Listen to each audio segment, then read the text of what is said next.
принимаемых мерах в регионе. Ольга Валерьевна, здравствуйте. Расскажите, пожалуйста, о эпидемиологической ситуации в республике на сегодняшний день.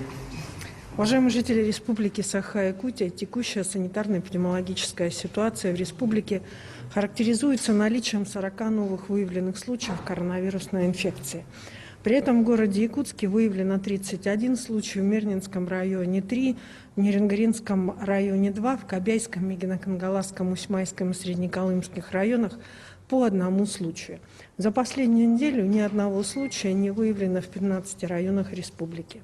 Обращаю внимание на столицу республики, в котором непосредственно по сравнению с прошлой неделей характеризуется определенного рода повышением количества выявленных случаев. Это связано прежде всего с тем, что у нас достаточно большое количество сегодня снято ограничительных мер, которые связаны как с посещением детьми, так и взрослых различного рода мероприятий, и в том числе и учебных заведений.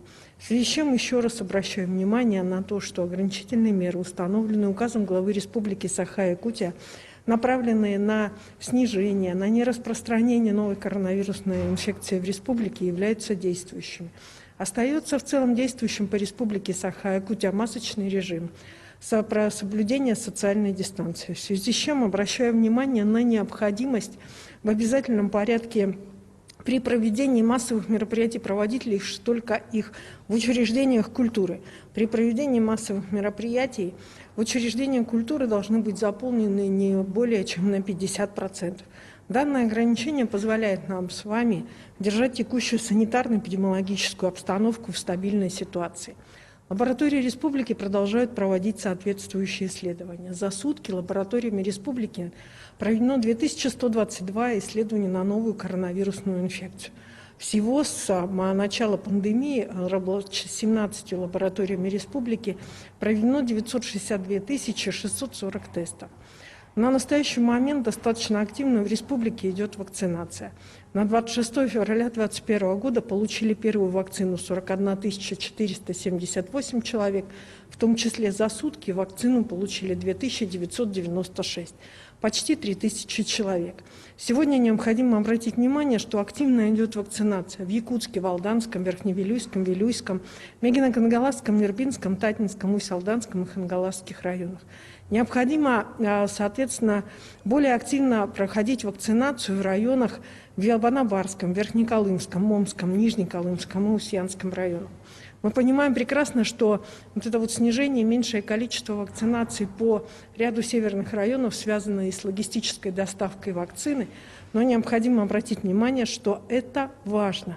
Важно сегодня пройти вакцинирование для того, чтобы снизить риски и чтобы в конечном итоге все-таки прийти к снятию ограничений и режима повышенной готовности, который действует на территории Республики Саха-Якутия.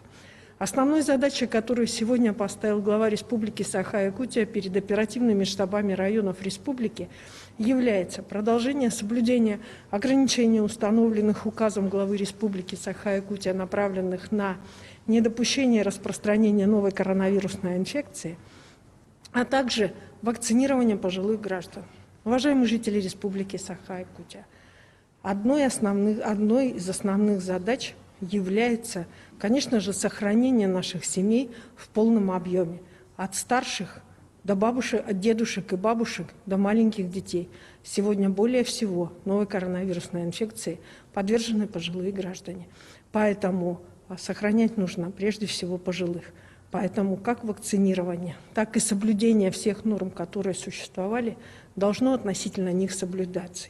В связи с чем я призываю сегодня достаточно активных граждан, у которых есть желание поздравить, возможно, своих бабушек, мам, дедушек, мам с наступающим 8 марта.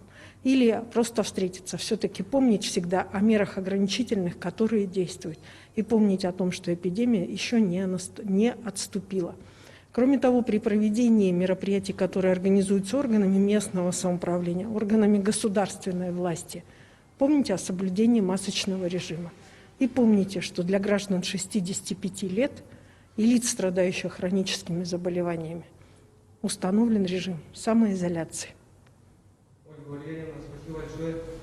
Это был брифинг оперативного штаба по борьбе с коронавирусом с информацией об эпидобстановке и принимаемых мерах в регионе.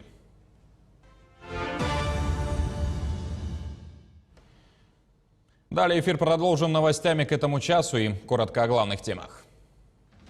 Второй транш вакцины ГАМ-КОВИД-ВАК поступил в Алекминский район Якутии. В Ингинском наследии Тампонского района открыли детский сад «Буратино», построенный по программе «Моя Якутия» в 21 веке.